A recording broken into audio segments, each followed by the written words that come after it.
So I talked about how a dress shirt should fit, how a dress pants should fit, how a jeans should fit, and even how a t-shirt should fit. I think it's about time for me to do a video on how a suit jacket should fit.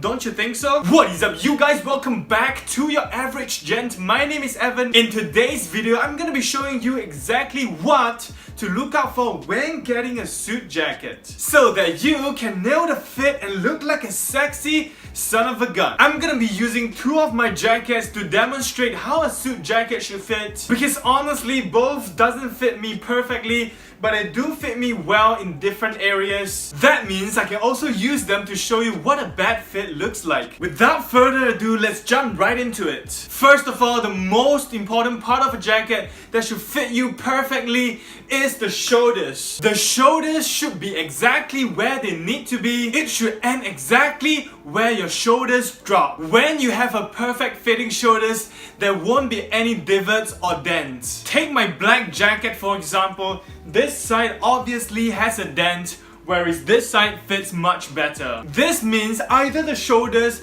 is a little too large or the sleeves are too tight. If you're getting your suit jackets custom made, my suggestion is to go without the shoulder paddings. This is because the shoulder paddings will make your shoulders area very stiff, and if it is not done correctly and perfectly, it can easily create divots and dents, which doesn't look nice. Go with a soft shoulder instead. Not only will it look more fitted, it will also feel more comfortable. If you're not getting it custom made, and if you're going for the off-the-rack jackets, you should always make sure that the shoulders fit you well, because the shoulders is the area that is almost impossible to be altered by a tailor. Even if you can get it altered, it's gonna be super expensive and you are better off getting a new jacket instead. The second area that you need to take note of is the torso area, especially the waist. When you button the jacket, there should be a slight pull. This will give you that masculine V-taper look. If the waist area is too loose,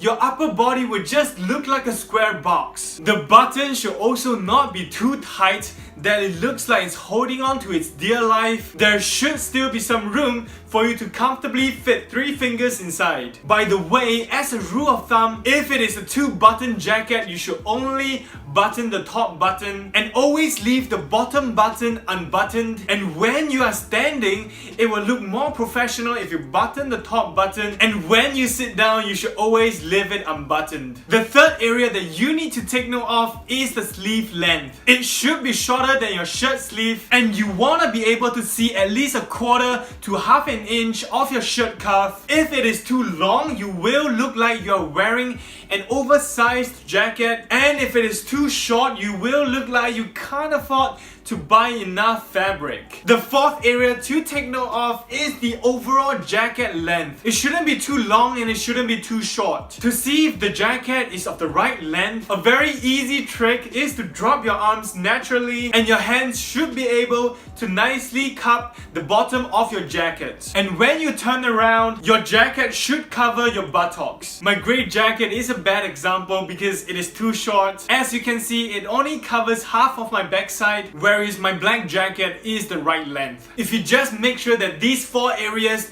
the shoulders, the waist, the sleeve length, and the jacket length, make sure that it fit perfectly, your jacket will already be almost perfect. And if you want to take it to another level, there are a few other areas that you may want to take note of. One is the armhole. Generally, the bigger the armhole, the more restrictive your arm movements will be. If you are going custom made, opt for a smaller armhole that gives you the most range of movement, and at the same time not too tight around your armpits. And same goes to your sleeves. It shouldn't be too tight when you flex your arm. My black jacket, for example, is too tight on the sleeves, so it feels very uncomfortable every time when I bend my elbow. The next area that you should take note of is the jacket lapel. It should sit nice and flat on your chest, when your jacket is buttoned. And if it is bulging, the waist of the jacket is probably too tight for you. The last area is the jacket's collar. It should sit nicely on top of your shirt collar and leave about half an inch of your shirt collar to be visible. Ultimately, off-the-rack jackets will not fit all the areas perfectly. If you want to go off the rack, remember